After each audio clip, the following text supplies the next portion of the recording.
It's Sunday, and you know what all that means. It is time for Unturned Pages.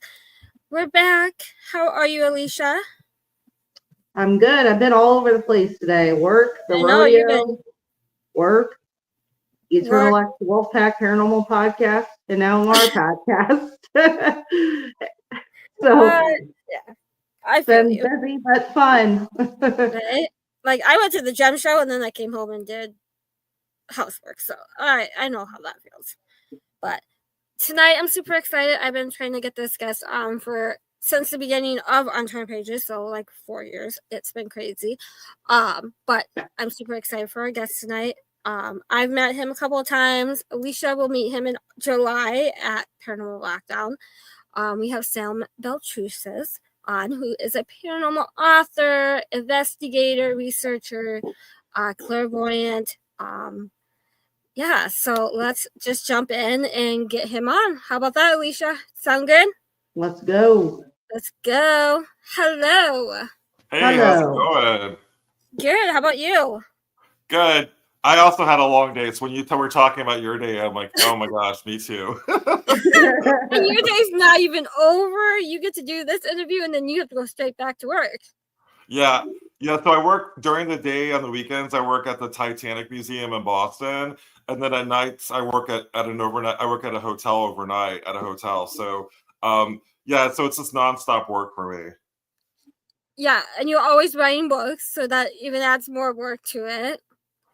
Yeah, I try to combine the two. I actually the book that I'm writing now is haunted castles of New England, and so the Titanic Museum is actually in a haunted castle in Boston. So that kind of is, I'm kind of double dipping there when it comes to the work and also content for my book. And then at the hotel, actually, I write my books during the overnight shift. So. Double whammy. You got some slow time at work. You can write your books and still get to do your job. It's a good equalization of time, I guess. Absolutely, yeah. I've been doing that. So I try my best to work at a haunted hotel, and I've so seen that. yeah. And I'll tell you, I've had some experiences. So I'm like, you know what? I want to work at a non-haunted hotel. Although I will say that it's pretty much every hotel that I worked at, even if it's supposedly not haunted, I've had experience. Is haunted. Yeah, exactly. Right. So who is Sam Baltrusis? How did you get into this crazy field of the paranormal? So I am the author of 18 paranormal themed books. My first book was Ghost of Boston. It came out in 2012. But before that, I was a journalist for about 20 years or so. So I wrote a story for a local magazine that turned into my first book, Ghost of Boston. And then I haven't looked back since. And the one that you have popped up there, Ghost of Salem, is the one that I'm known for. So that was my third book.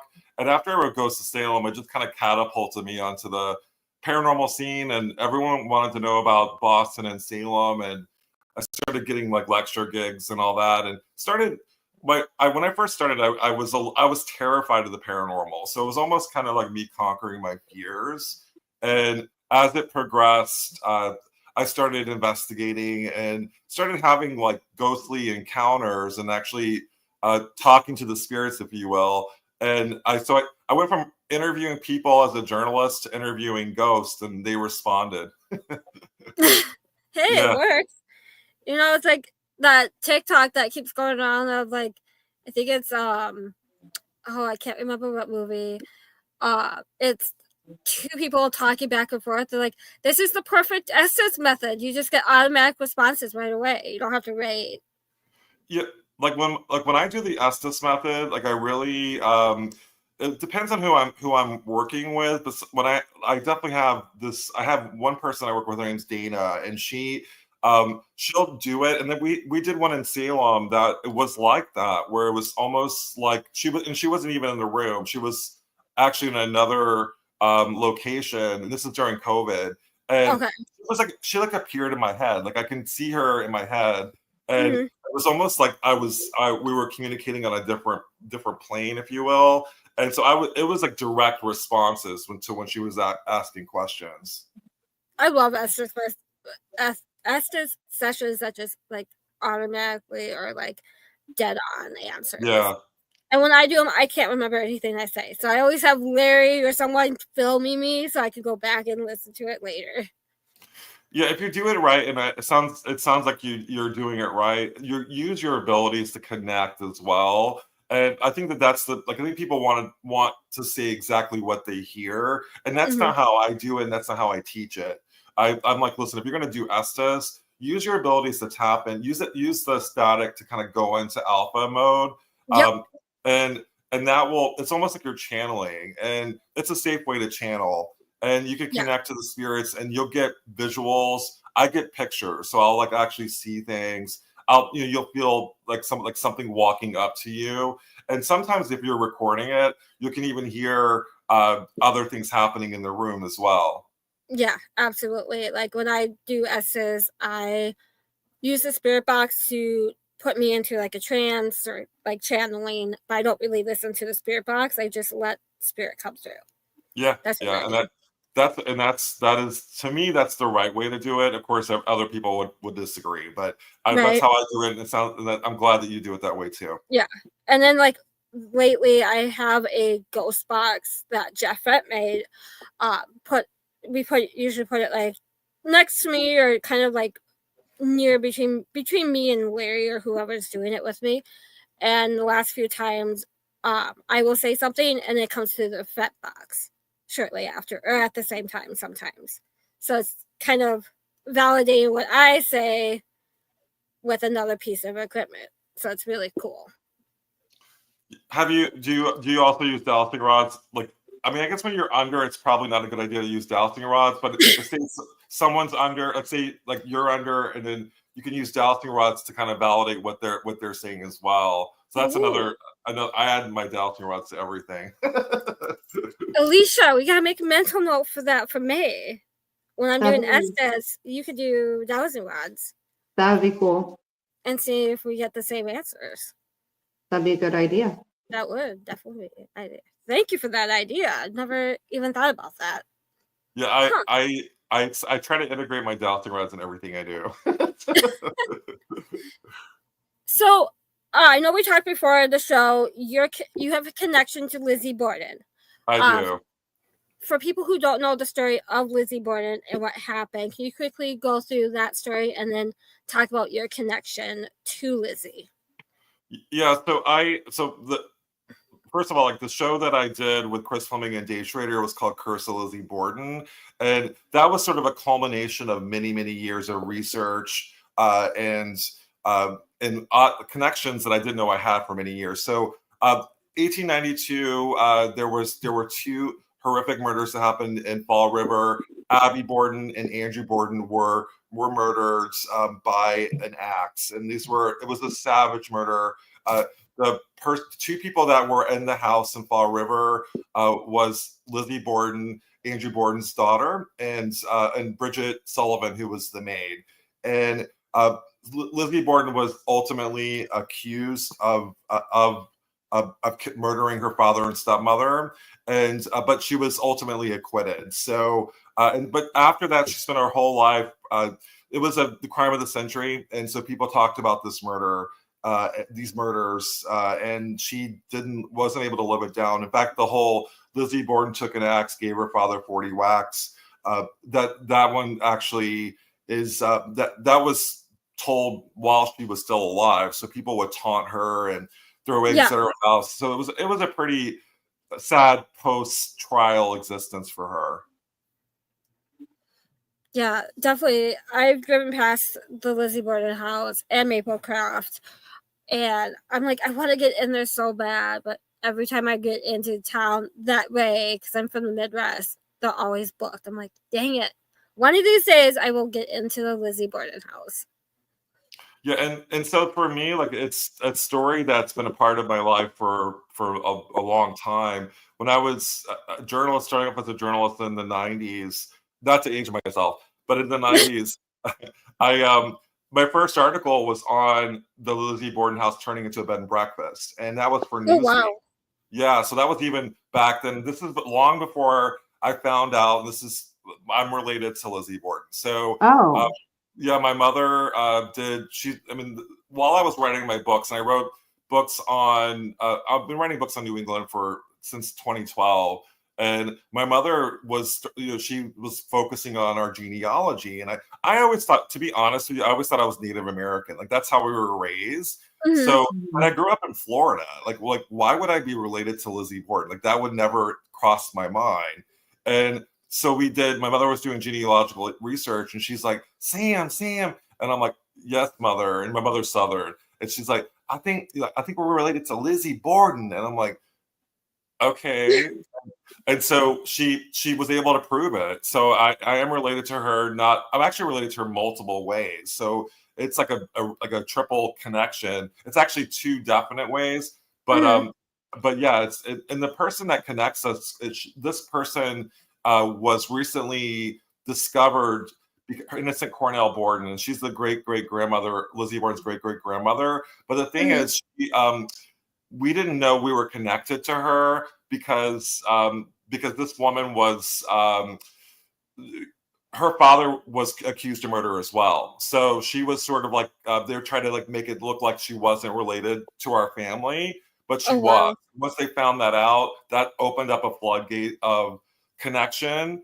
And it was like, so yeah, so Innocent Cornell Borden is our connector, not only relating us to Lizzie Borden, but to other people as well, like Eileen Warnos is one of our connectors, and that's something that she's a serial killer in Florida that was excellent. And also Marilyn Monroe, which I was wow. That was a huge one. And the Marilyn Monroe was done through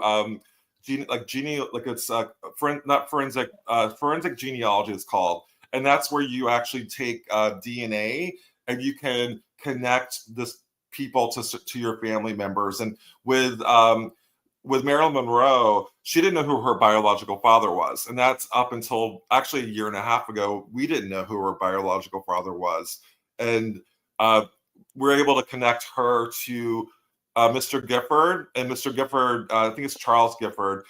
He's also connected to our family too. So wow. We now know who Marilyn's biological father was, because we didn't know that for many years, and she didn't know that. So that's a new find as well. Wow, that's interesting. Yeah. So I know Lizzie spent time in the house, and then she spent the last few years at Maplecroft. Where do you feel her energy the most, at the bed and breakfast or Maplecroft?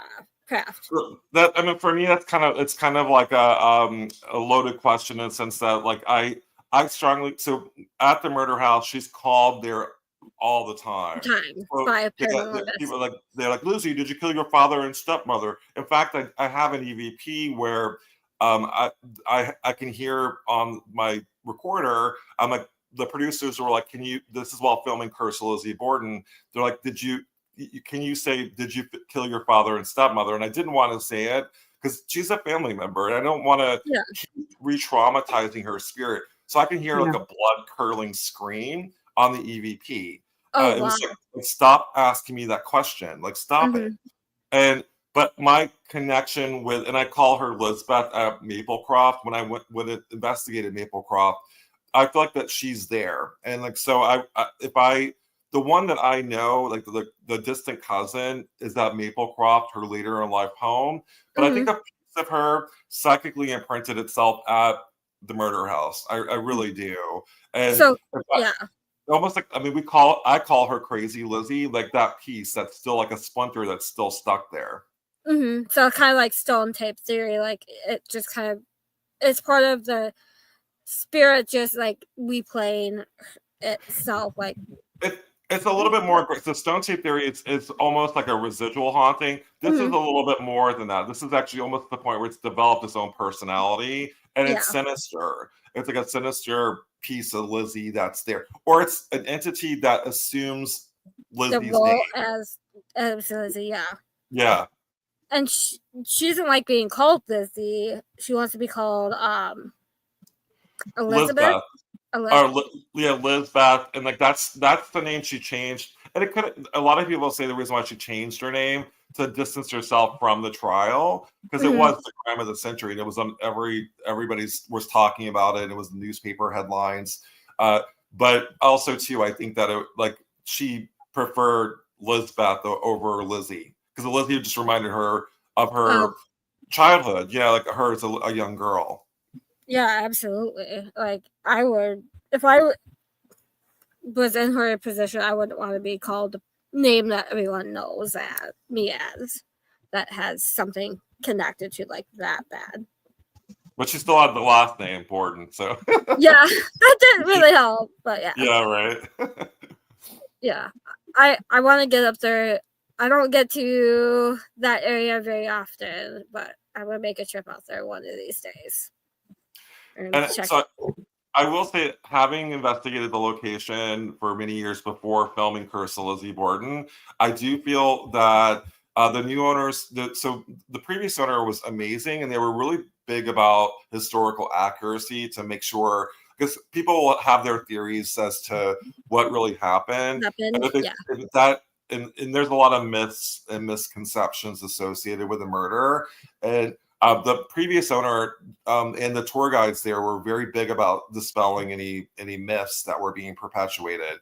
However, there's a new owner, and the new owner also owns the Villisca Axe Murder House. Yeah. So I've only been back once, and I brought my group called Spirit Squad to the Lizzie Borden house, and it definitely has more of like a sensational vibe to it now. And so, I mean, I'm sad that you weren't able to go before because it was amazing. It was really amazing.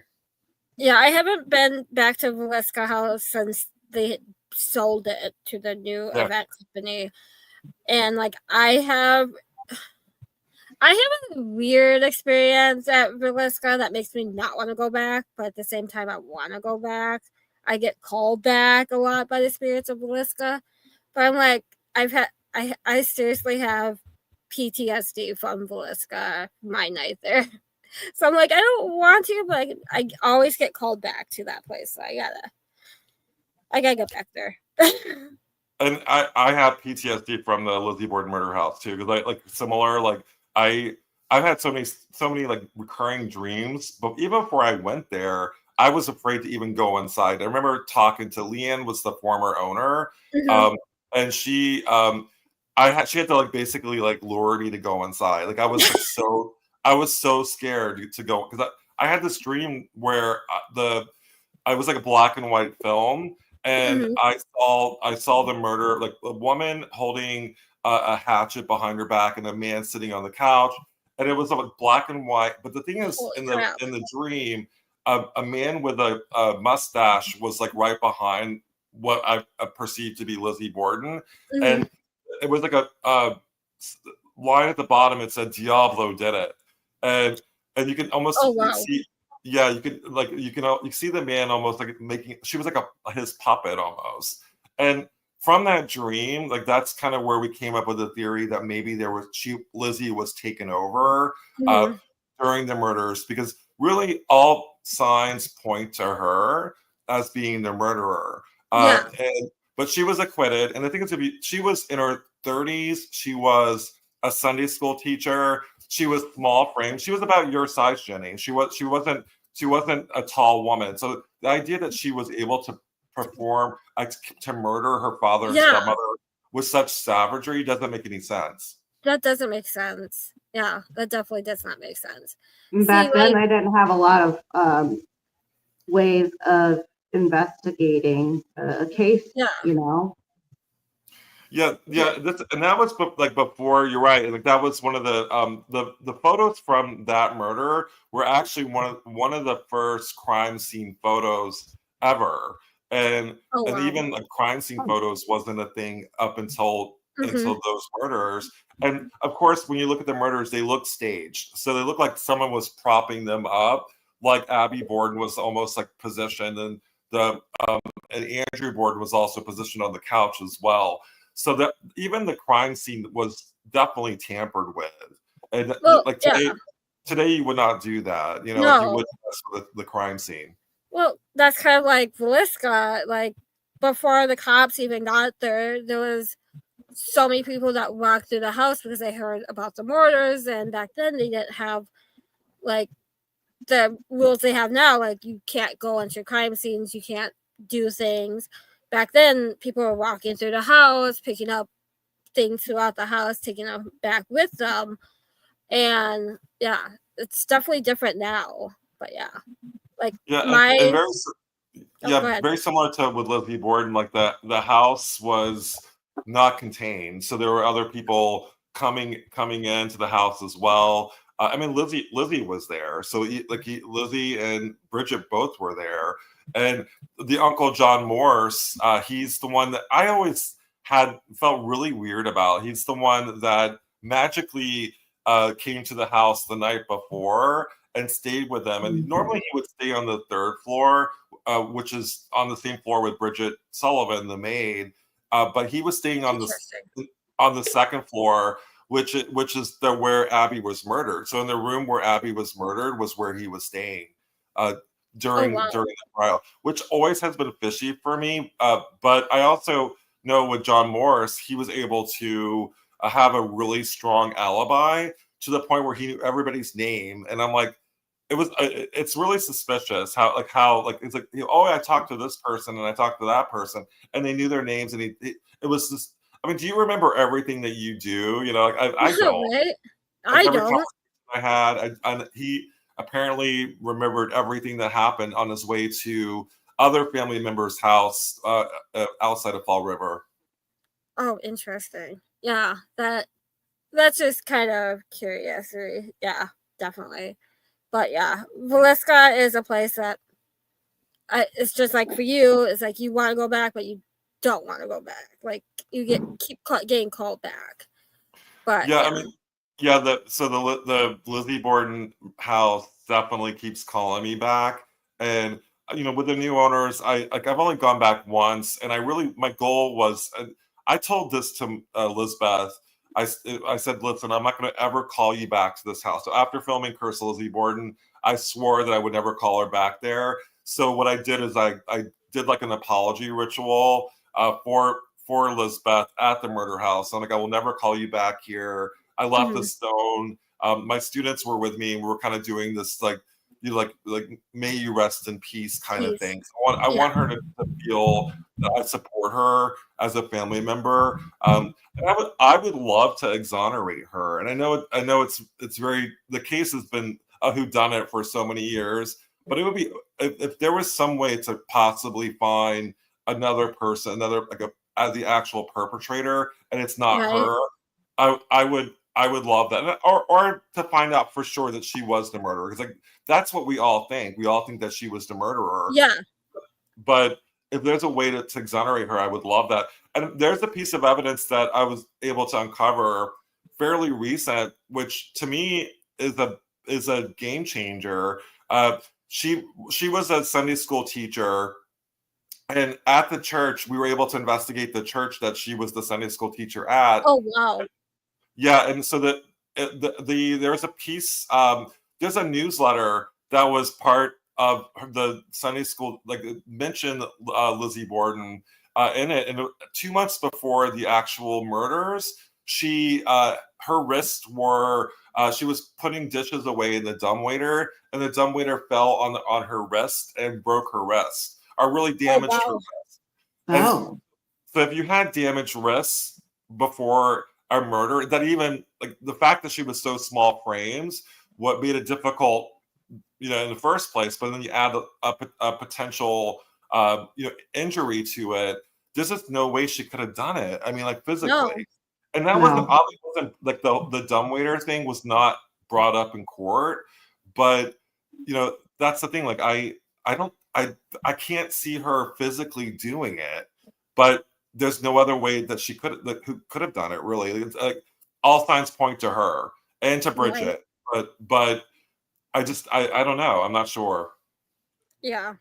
Well, when I see you in July, I'll have to tell you my Villisca story, because it's like, from what I've heard from Johnny, one other person in the paranormal field that has come to him has an EVP just like mine, from the house of what it sounds like.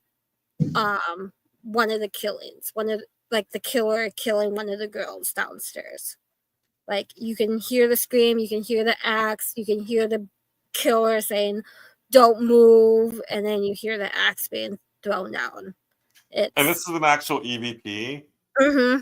Oh, wow. Yeah, And that's intense. it was caught after a hailstorm that came through the city, but the hailstorm only affected the house that the two neighbor girls lived in, and the museum at the time in town. Wow. Yeah. That's weird. And the house was empty because we were outside. Half of the team went to town to get food to kind of get us to all calm down because we're like, glass was coming in at us. Like, at the time, it was all original windows on the one side of the house. The hail was so big, it broke all the original windows. And we're like, okay, we're going to have Johnny clean up the glass. We're going to have him board up the windows. And no one was in the house when the EVP was caught. Like, it's crazy. Yes, similar to the Lizzie Borden house. I think Villisca, there's something also going on the land. Like, it's almost, and it could be that it's been investigated so much, Jenny. It's like literally, like, there's. I do believe people can bring their baggage with them, and they're also their expectations with them, and almost create a ghost by asking the over and over again. And even like when I got the blood curdling scream, like, Lizzie, did you kill your father and stepmother? Am I really talking to Lizzie Borden, or am I talking to that was created? Like Zach Bagan's ghost, he brought in, and right.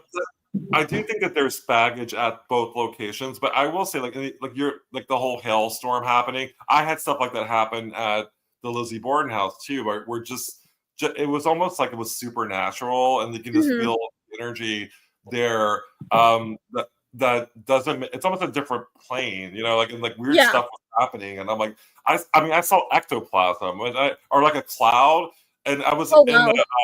And this wasn't on camera, but I was with Chris Fleming and Lizzie Borden's room. We were preparing for the seance that we're about to do. And I literally saw like ectoplasm come into the room. And he's like, "Do you see that?" And I'm like, "Oh my God." And we were just sitting there like in awe. And I'm like, "What the hell? What is that?" What is that? Right? Like, it was like this cloud just kind of came into the room. And I'm like, okay. And yeah, the whole investigation for that show was like another planet. I mean, even working with Chris, it to a whole new level. Yeah, it was like Chris and I. We thought we were having a conversation like during the seance. I thought we were getting an argument like while the seance was happening, because Dave was taken over during the seance, and we look at the camera, and it was like we were communicating, but almost on a different plane. And so my producers, I'm like, "Can you show me the part where Chris and I were fighting?" And they were like, "You guys weren't fighting." And I'm like, "Oh, I thought we were like yelling at each other." Because he was like, "Sam," and in this other conversation that I thought we had, and he's like, back off, because I was actually holding back the darker energy to let the spirits come through. So Chris was doing his thing with Dave, but then Dave was getting taken over. So it was like next level paranormal. I've never had an investigation that intense. Oh wow, definitely that would be something else. Definitely. So I know like paranormal investigators go in. I know this is something that you talk about a lot. Crossing spirits over on investigations. In your opinion, should paranormal investigators go in and cross spirits over on investigations? Or if you do feel like they could, what is your thoughts on how to do it properly? Because I know people have done them not properly and have had issues afterwards. Yeah, so my good friend Heidi Kemper, she and I do a discussion called Ethics in Mediumship that we are bringing across the country we've done Savannah already, and we did Hanover Tavern Paracon, and it was wonderful. So my thoughts are with crossing spirits over. First of all, you have to be trained. I really believe in being trained in it, and I will say the thing that when I worked with Chris Fleming, he's the one that really kind of like trained me as far as crossing spirits over. So I do have that training, and learning from Chris Fleming was amazing, and so I strongly feel that certain people, you have to be trained to be able to do it, and I also definitely get you have to have permission from the property owners to be able to cross spirits Definitely.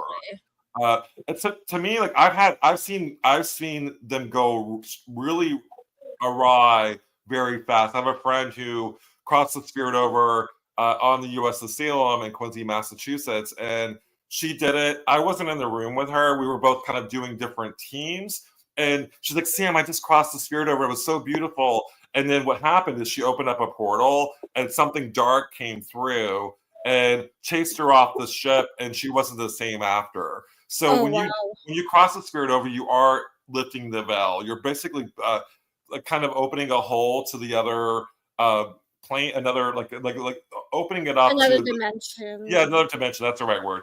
And opening a portal up, and other things can come through, especially if it's something holding back a spirit. And that's what happened when we crossed spirits over at the Lizzie Borden house. And this is right before it was about to change ownership.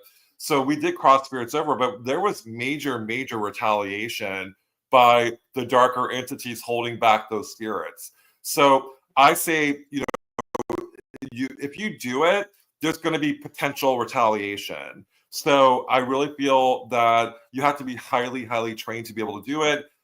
Heidi comes from I'm also in the school too, where it's more like a shaman approach to crossing spirits over instead of like a Judeo-Christian approach to crossing spirits over. I do believe that if you kind of you work with what the spirit. If they were super Catholic, you definitely approach it in a Catholic way, like almost like call Archangel Michael to come down from heaven and bring the person back up to heaven.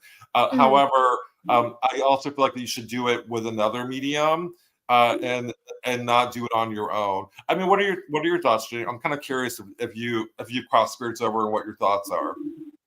I have not.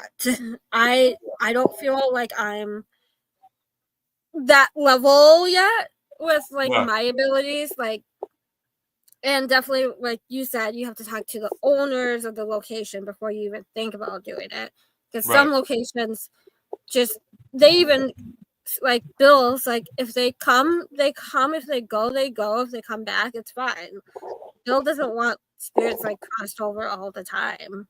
But personally, I don't do it. I've seen my friend Scotty Work do it, and we did it at a location last fall when I was under Estes. They were calling out for help, and through me, I guess, I don't know.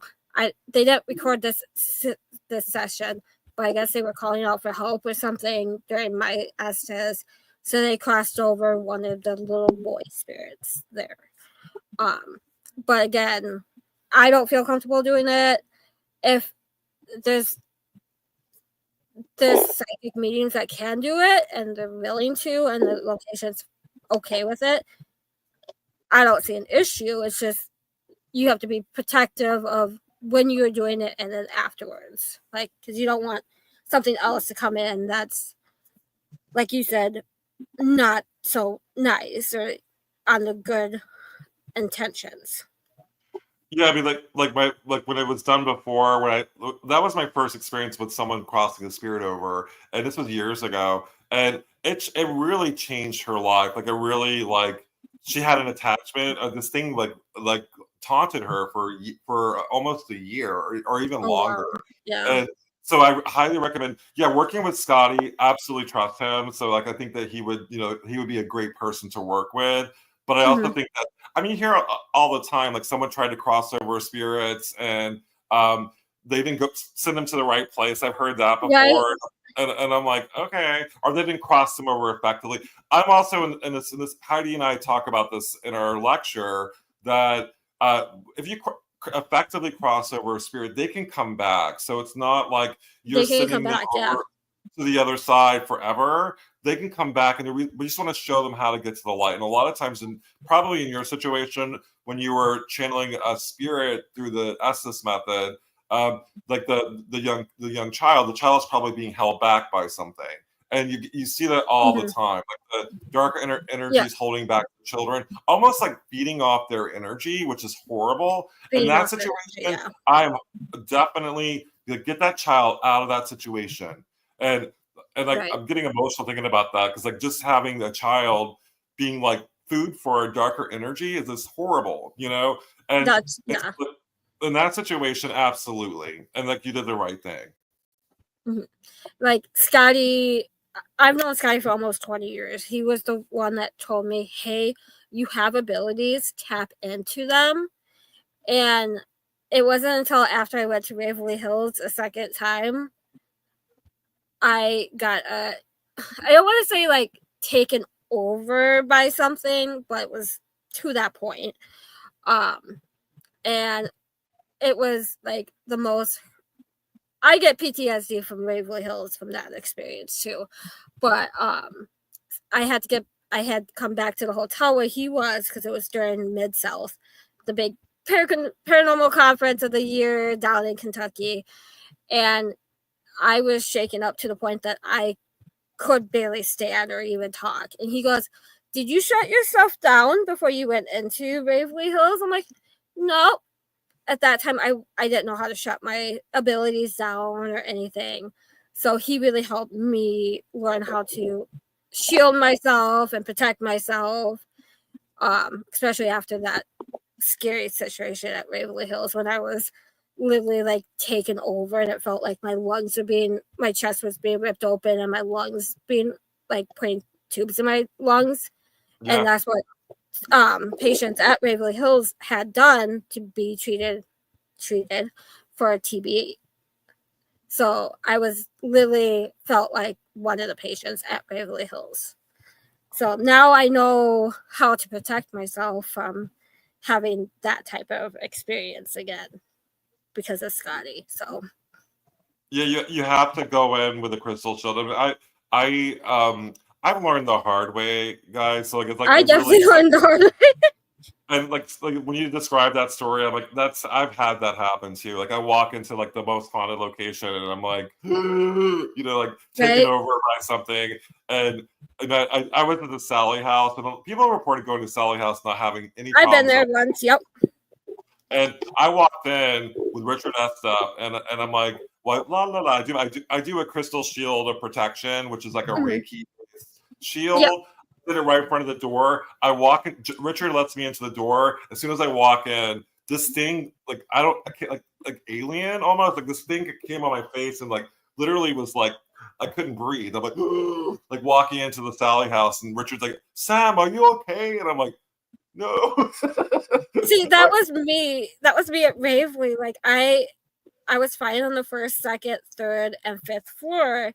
And then I went to the fourth floor, and we were on just like a regular night tour because my mom and my boyfriend at the time hadn't been. So we're like, let's go. I went a year before when I wasn't open as a psychic medium empath. So I'm like, okay, cool.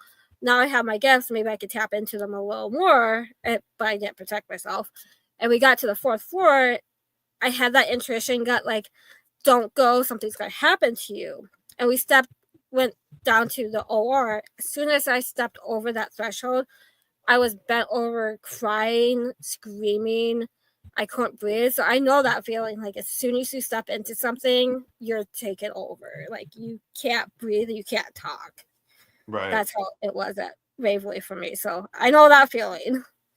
And so, and what I see in your future, though, Jenny, like so, this is what I learned. Like if it's any consolation, so it does get better. What happens is you find that the spirits feed off of your fear, and if you go in with fear, they're gonna see that, and they're gonna have fun with you. Like they're gonna do whatever they can to scare you because they want that. So yeah, Fueled by Fear wrote the book. this turns into a whole book that you just wrote. Yeah, fueled by fear, and so it definitely feeds off of your fear. Mhm. And I have tried that, and I have experienced less attacks, if you will, by going in and really not giving the fear that they want. Yeah. However, like, they keep pushing the envelope as far as like trying to make it even more terrifying, if you will. Mhm. Because when I first started investigating, I was chicken. Like I really was like I would be like screaming, and I was a mess, you know. Even like that face on the cover of my book, like Richard Estep always kind of laughs at that face because like that's what I look like. When That's what you went and did the Sally House. We're like, yeah, that's me. He has an EVP. Well, not EVP, but he has. We were investigating a hospital. It was in Tennessee. It was one of the hospitals, not the Pittsburgh hospital, but the one old Harriman? Harriman. Investigating Harriman. So I was there. He came in through another room wearing like a cloak, and I see him like he was wearing like a sweatshirt with a hoodie, but it looked like a cloak. And he came out of another room, and I started screaming just like that picture. And and the scream is hilarious because I'm like ah! Like that. And he plays it for everybody that he still has, or the last time I talked to him, he has it. So it's hilarious. I scream like a girl. I've yet to be at Old Harriman. Ronnie D keeps messaging me. He goes, when you coming down to do Old Harriman? You've been to Old South like 6 times, but you haven't been to Old Harriman. I'm like, host an event and bring me as a guest because it's not cheap to get there from Minnesota. Yeah, the Harriman hot like we spent, it was very cold, and it was very active. Like Richard was working on a book, and I was there as the medium at the location, and this was like right after it was filmed for Destination Fear. Not necessarily, it was the group with Dakota. What's the name of that show? Project Fear. Project Fear. Yep. And so, it was, so they were filmed it a couple of weeks before, so you could still feel their energy there too. Mm-hmm. But it was very active. We saw a shadow person on the second floor. Yeah, it's super active location. I definitely want to get there. It's on my list because I've been through Old South like so many times I can count on my hands, and I know the spirits of Old South very well. But Ronnie keeps messaging me, when you coming down? When you gonna come down? I'm like, I want to. I like the week after he bought it, Project Fear was there. So I'm like, okay, I know I need to come down. I know, Ronnie, I just need to figure out time and money. Like, it's not cheap to go from Minnesota all the way to Tennessee. Yeah. It definitely is. It's one of those trips that I teach, because I'm originally from the South, so I go down there a lot. But I fly into Knoxville, which are to Knoxville or Pigeon Forge, like that area, and so it's close to that in Tennessee. Mm-hmm. So I would recommend flying, but that was another phobia. I had a fear of flying, especially now with all the planes crashing. It's like I'm scared of. I don't know if I'm going to be able to fly like I did before. Right. I haven't flown this year yet. I fly next month, or in like 2.5 weeks. I'm like, I'm gonna be like, good juju, please. Like, I'm like, my husband's like, you should just drive to Detroit. I'm like, no, I'm not.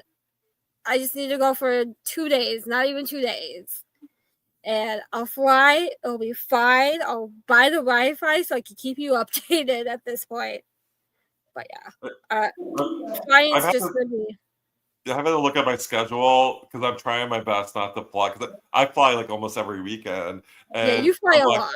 I do, and a lot of it really was to conquer my fear, because I was terrified of flying at one point. Like I couldn't even get on a plane, and so I had to work through therapy. It's like immersion therapy, where you kind of like baby step it. First you get on the plane with a friend, and then the first time I went solo, I was next to a guy on the plane. I was like holding on to his arm, like his arm like changed color, and I'm like, "Sir, can I hold on to your arm?" He's like, "Okay." You're like, "You have a new BFF for this trip. Thank Yeah, you." he was really sweet, but I think I cut the circulation off of his arm when I was holding on to him.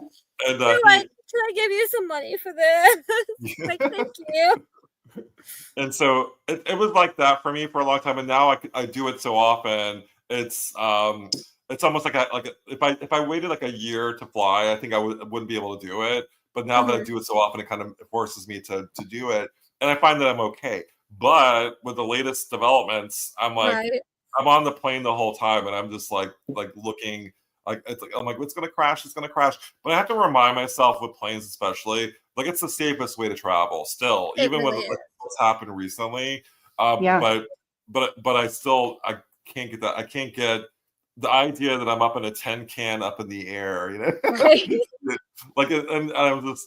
And I'm also a big fan of the show Yellow Jackets, which is and yeah, so I watched that show, and I'm like, they got in a plane accident, and I'm like, I don't want to end up in Canada, like cannibalizing people, and like, I don't, Oh like, my God. yeah, I just don't. I have. This is what I think about when I'm on a plane, you know. Oh no. I just put my headphones on and I watched a show or pass Yeah, out. One of the two. I was like, watch a TV show, scroll through Facebook, or just sleep. Otherwise, I'm like just staring at my hands, like, okay, is this flight over yet? yeah. But Just yeah, don't watch Yellow Jackets on the plane. I've never seen that. Now I have to look into it. I Yeah, Thank love it.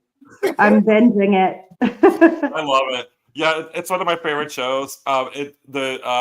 They get in a plane accident, and like that's what happens it's like a soccer team, a girls soccer team from New Jersey, and they're flying to the West Coast, and they divert into Canada, and they crash in Canada, and they're stuck there for like almost 2 years. Holy crap. Okay. And Yeah, they Now I create gotta like look at kind of like a cult with like the nature or whatever's there on the land and stuff. And then, yeah, it's crazy. You have to watch it. You would now love I have it. to watch it. I think you would So like it because like the wilderness is like there's potential like paranormal stuff going on too. So you don't know if it's paranormal or if it's trauma, and that's fascinating to me. Jamie Lynn says hi. Hey, Jamie Lynn. Yeah, Jamie. Love you. Jamie. So what secret do you have or you use to blast through writer's block? Because we all know writer's block is a true thing. Like that is hard to get through. And I expect that you have writer's block at some point after writing all these books that you've written. Well, it's kind of similar to like when I was describing the plane trips. You got to keep doing it. So if you wait like a year to like write and expect to like pick up where you left off a year ago, you're not going to. So it's like working the muscle. And so even if you know, I'm on a break between writing books, I still try my best to write. So whether it's a story for like Haunted Magazine um, or even blog posts, I try my best to. And a lot of times, like my blog posts are like my journal, like my diary. So if I post something about like, oh, I went to Old Harriman Hospital and this happened, that can also like that experience I can maybe pull from my a book later on. You know, like Mhm. so I'd say chronicle. A lot of times though, when I write on like social media about what's going on, people, I'm like, guys, I'm just telling you, like, I'm using this as a diary. You know, like I'm not expecting. You'll have people kind of like try to I don't know, like debunk what you're saying, and I'm like, no, this is my perspective, and Yep. I'm gonna probably use this for a book later. So I haven't done that as much as I used to. I used to everything I did, I would chronicle it, and also like what's good about social media, it is kind of like a litmus test. You'll see whether or not if people respond to it or they're like, oh, I don't believe that. You know, like you'll get Right. the naysayers on social media. But I mean, for me, like my life has been one weird experience after another. So you know, like my perception, like at Old Harriman, for example, like I saw a shadow at the very end. I took a picture of it, and everyone was trying to debunk it. And I'm like, guys, like that, like it turns out like that hallway, multiple people have reported the shadow figure at the end of the hallway, Mhm. and so I wasn't, you know, what I wasn't trying to like capture I wasn't trying to be a paranormal caught on camera. I was just trying to chronicle what was going on. But yeah, so when it comes to writer's block, just keep writing and literally, whether it's just a blog post or social media post or even like writing a letter, I just think that you have to work the muscle. Definitely. So when you go to these new locations, do you go in cold? Like, because I know you're a medium psychic. I Yeah. know a lot of psychics don't like knowing anything before going into a location. Yeah.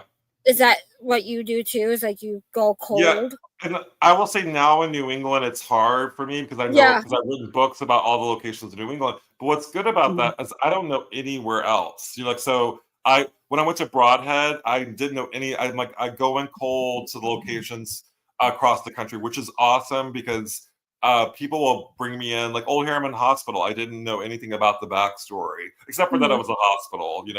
But I mean, I've had tell by the name. Yeah, exactly.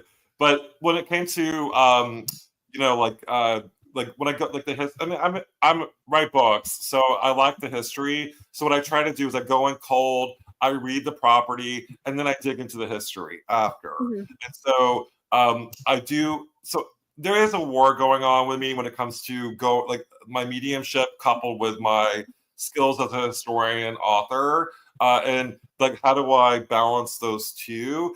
But I will, if I'm doing like a TV show, like I did the House Between Two, and they literally put me in a blindfold, didn't tell me where I was going, and I really prefer that because it does it really makes it difficult for people because people are like they want like, oh, he's cheating, he like did a Google search before, and I didn't know where I was going. So I think that those situations, I think it's important to go in cold. If you're going to be a medium, if you're going to go in as like an author, which I have done, like especially with my books, like the Haunted Castles book that I'm working on now. I went in not as a medium, but as an author. And the book that you flashed earlier, Goes to Sleepy Hollow, like that one. I didn't go in as a medium. I went in as an author historian. Yeah, Goes to Sleepy Hollow. And that was so much fun to write. And also in that book, what's interesting is I really go into the idea of like the thought form manifestations. And that's something that I think a lot of what we're dealing with in the paranormal are ghosts that are created by egregores or by telling stories over and over again, almost creating creating these ghosts that are these entities that are actually not based on actual people. They were created like a thought form manifestation. Oh, definitely. Yeah. Hey, Sam, we had a question in the chat. Have you ever been scared out of your britches during a situation? Oh yeah. I mean, well, the fueled by fear that I was telling you earlier with Richard, because like the thing is we were at Old Harriman Hospital and he comes out from the other room wearing like this he looked like a druid. He looked like this cloaked figure, but he was really wearing a hoodie.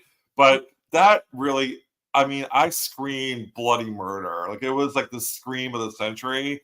And he has it, of course, on his recorder and about me screaming. So that scared me. Usually it's stuff that that's silly, like stuff like that, like where like I think I see something coming out of the corner and it's Richard Estep.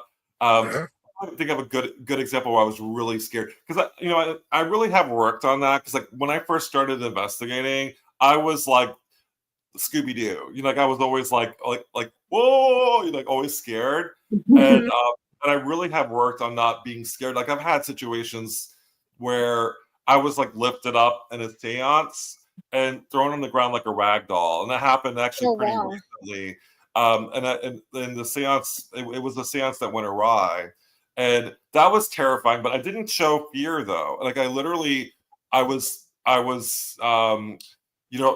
if it was caught on camera, it would have been horrific. But what's interesting about it, as soon as it started happening, the cameras shut off. And my friend Danny and Lauren Perez were filming, and it literally shut off while this was going on. But I was lifted up from the table. My arms were lifted like a tree. Like I looked like a tree. Like that's people said. Like, Yeah, it was weird. And That's then crazy.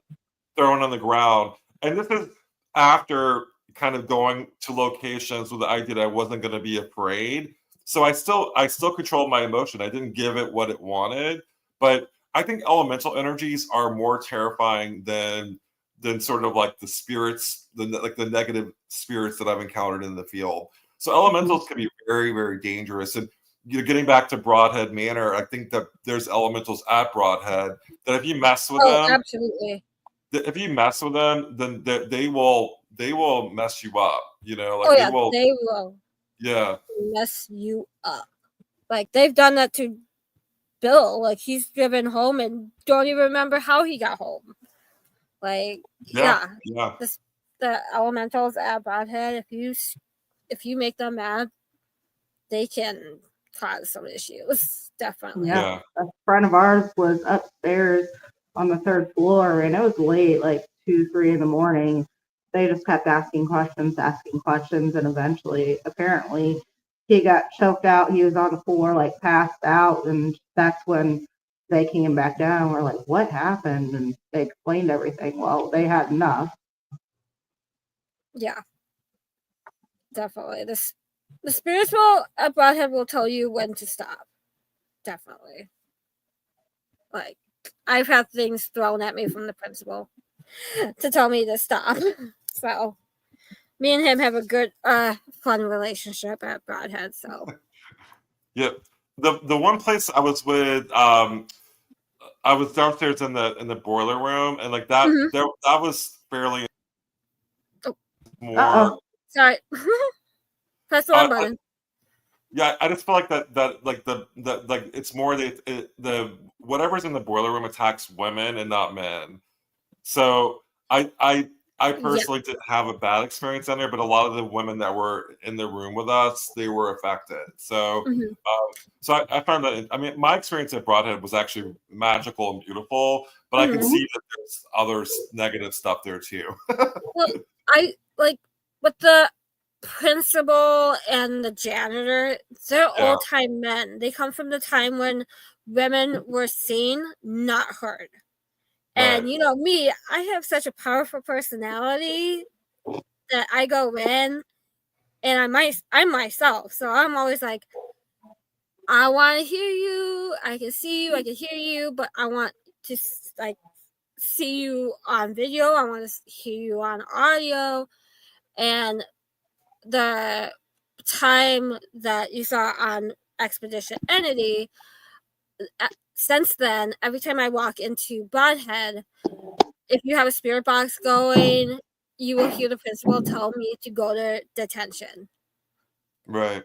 Every single time. Like I walk in, turn the spirit box on, it'll be Jenny detention, Jenny detention, Jenny detention. And it's because Bill made the comment that should Jenny go to detention. So now it's the Oh, running okay. joke between me and the principal. Right. And the last time I was there in October, it was me, Josh Porvis, and Michael Gagliano, and Larry, and my mom, and Bill. And we were sitting in the principal's office. I'm like, okay, I know you're in here. I can see you. I can feel you. What do you have to say? And all of a sudden, from the back room where the 3 beds are, a piece of plaster or rock or something came thrown at me. I'm like, is that all you have for me today? You want me out? And all of a sudden I felt sick to my stomach. I'm like, okay, I'm gone. You sent me a message. I'm done. Goodbye. And I walk out and Michael's like, you're gonna puke, aren't you? I'm like, what? He's like, yep. I'm like, the principal doesn't like me. I'm like, oh. That's funny. And I spent the night in that room. I'm like, as soon as I hit that pillow, I'm like, you cannot do anything to me. Good night. I'm closed off for the night. Oh, did you sleep there?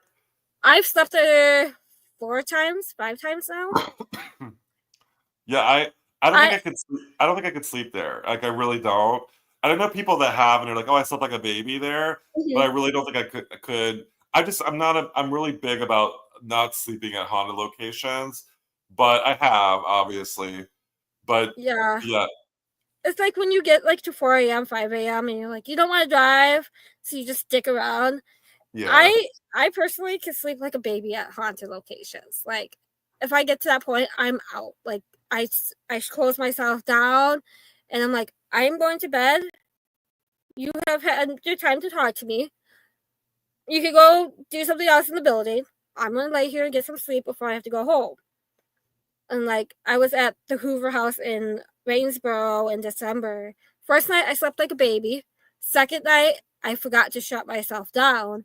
And all I had all night was spirits talking to me in the ear and pulling my blankets off. I'm like, okay, But it is time to go. Bye. Bye bye. Go. Like, I need to get on the plane in the morning. I need my sleep. and that's exactly what happens to me. Like every time I go to a haunted location and I sleep there, like it's non like that's why like I like working at haunted hotels. I don't like sleeping at haunted hotels. And Yeah. so yeah, I mean, even though like it's set up for you to sleep there, it's like I'm like I try my best to stay at locations that are not haunted. I mean, especially locations that are investigated a lot. Yeah. Um, like the Lizzie Borden bed and breakfast. So like I would investigate there, but I wouldn't stay there. I've only stayed at that house and I've investigated it probably about like several dozen times, but I've only stayed there like 2 or 3 times. Like I Mhm. really I can't when I slept I never could sleep. So Yeah. yeah. It, like I said, I just get to the point that I shut myself down and I'm like, cannot interfere with me. But yeah, some locations, like, I would never sleep at Velisca ever again. Oh No, yeah. I'm good. I'm good. Yeah, I would I'll go never find a sleep there. hotel 2 towns away.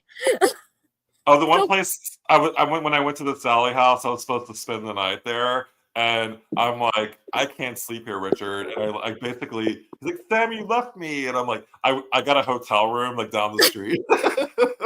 see, like, I went to the Sally house last year as just like a day tour. I'm like, I could never sleep here. Nope, the energy here Yeah, is a little too off for me. And I remember doing an Estes, and my friend's like, you were channeling something that wasn't nice. I'm like, okay, I'm definitely never sleeping here. That's all I can say. Like, nope, Sally House, I cannot sleep there. But where can people see you this year? Where can they find your books and all that fun information? yeah. If you go to my website, sambaltrusis.com, it lists all my events. There's so many events coming up. It's hard to like remember all of them, but Right? but the big one is the Paranormal Rockdown. I'm glad that you both are going to be there for Paranormal Yes. Rockdown in July. I do have other events coming up that I mean it's all listed as you have listed there. And then I'm trying to think what else. Oh, for my books, you can go to Amazon. Type in Sam Baltrusis. A lot of my books, like the one that I would always recommend starting off with is Ghost of Salem, and then kind of expand from there. Like Ghost of Sleepy Hollow is another one that I highly recommend, and then just kind of look at all my books. And I know the Jenny, you've got some of my books too, and I think like Fueled by Fear is a good one. Yep. And if you want to learn more about my relationship with Lizzie Borden, Related to Evil is a book that I would recommend for that. Oh, awesome. I'll have to get that one. I don't think I have that one. I'll have to check my books. I think you have. Between you and Richard, you keep my bookshelves stocked. Yeah, I keep track. I've written 18, but Richard's like on the 30 now. I'm like I can't Yeah, compete with that. I know. Like, I'm on his Patreon, and every time he comes out with a new book, he sends them to his Patreon. I'm like, yay! Okay, here's another book to be added to the list of places I need to go. Yeah. And then whenever I travel, airplane, car ride, I always bring at least 1 or 2 of Richard's books I haven't read yet. I'm like, okay, here's my reading for the trip. But yeah, I'm excited to see you in July. I know Alisha is excited to meet you. I am. And Derek, you need to meet my husband. He's part of the team also. I feel like you guys would have so much in common because he gets scared at like little things like during investigations too. It's so funny. And then he's also afraid of flying. So I feel Oh like you yeah. guys will flex so well. Yeah, and also too, like I'm doing what's called a Samont, and that is that's I think it's an additional. I'm not sure if it costs extra money, but I think it does. Like an extra ticket. but think that's it's like amazing 20 too. to $30, I think. Yeah, it's pretty reasonable, and I Yeah. highly recommend it because like a lot of like Bill doesn't really like allow for seances there. No, So he doesn't.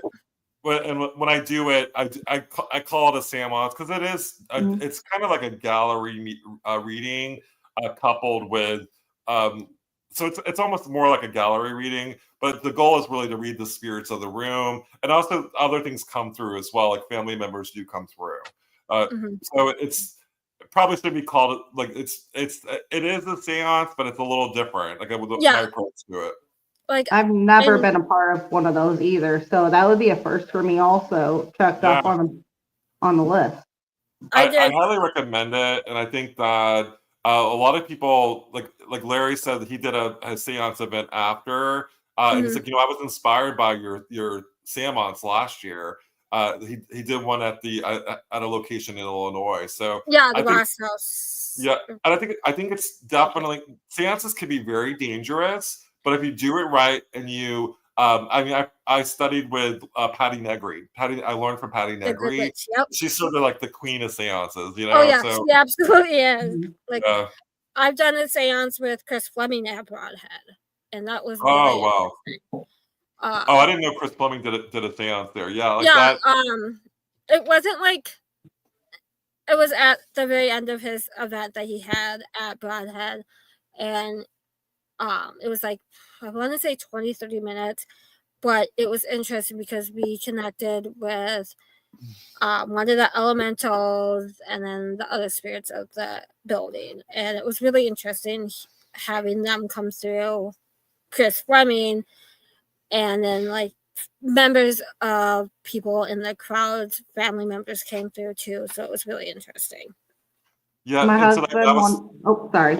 no, that was really similar to what happened to me too. Like the elementals were coming through, and so it's interesting. I didn't realize Chris did a seance there as well. And Chris and I have done seances together. We did Curse of Lizzie Borden together.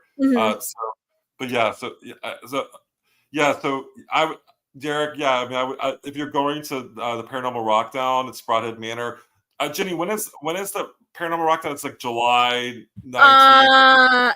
18th and 19th. 18th and 19th. There's going to be bands there, a couple of paranormal investigations, gallery readings, lectures, and then a seance. So I highly recommend it. And again, my approach is definitely different than the sort of the traditional seance. And it's more about using your abilities to tap into the energies of the room. And that's how Chris does it too. Chris and I have a very similar approach to our seances. Definitely. Well, I know I'm gonna get a ticket for that because I want to see how you do it versus Chris, because I've seen how Chris does his. Now I want to see other mediums do it because I've seen Patty Negri do one before too. So yeah, I kind of like take how Chris we did the one for Curse of Lizzie Borden. I mean, as you saw, it went terribly awry when Dave Schrader was like. I mean, so I don't know if I would recommend that approach. I mean, I'm not saying that Chris is the wrong way, but really, Chris and I did that together. It wasn't just Chris; it was he and I working together. So I learned my lesson. And poor Dave Schrader was like taken over by something. Well, he was fighting. What was really going on? He was fighting automatic writing, and that's what that was really. So like he was trying to fight it, and that's why he was being taken over. But the Luann, who was the lady next to me, she was also getting taken over too. So it was just like my first seance with Chris Fleming was like terrifying. It was like, but so like don't do that at home, kids. But after that, I definitely trained with Patty because I wanted to like hone this skill, and she really has I'm in control now. So before I wasn't in control, they controlled me. Now I'm in control of the room. Definitely. Well, we will definitely have to get you back on the show in the fall because we definitely didn't hit all the topics we wanted to tonight because we just kept having great conversations. But I know you have to get to work. I do. To your other job. Yeah, right. So drive safe and have a great night at work. All right. Good night, guys. I'll see you at the Paranormal Rockdown. Yes, definitely. Yeah. Have a great night. You too. Bye. So that was Sam. Absolutely. We will definitely have to get him back on because it was a great conversation. I feel like we can keep talking to him Right? for whenever. Right. So, since we dived right into the conversation with Sam, we will do our little spirals right now. We still have t-shirts available, hoodies, long sleeves. If you're interested, get a hold of us and we will get those ordered. We still have Moxie Malas still available. They are $44 plus shipping, or you can pick them up directly from me. And I have to sneeze. Bless you. Maybe. It's like I hate that feeling. Our sponsors, Small Town Productions, Larry Eisler III, and Breaking Fate Entertainment. As you can see, I am wearing that sweatshirt today. Since my house decided to kill the furnace today, I am freezing. Next event I have coming up, I believe, is Booth on the Battleship, April 26th. I know if you go to the Facebook page, I believe tomorrow morning or as soon as it turns tomorrow, they have a giveaway. If you're one of the first 2 people to message the page, you can win tickets to Booze on the Battleship in North Carolina on the Battleship, which is amazing. With that ticket, you get all day admission, and then you get all that whole evening, that night until 3 a.m.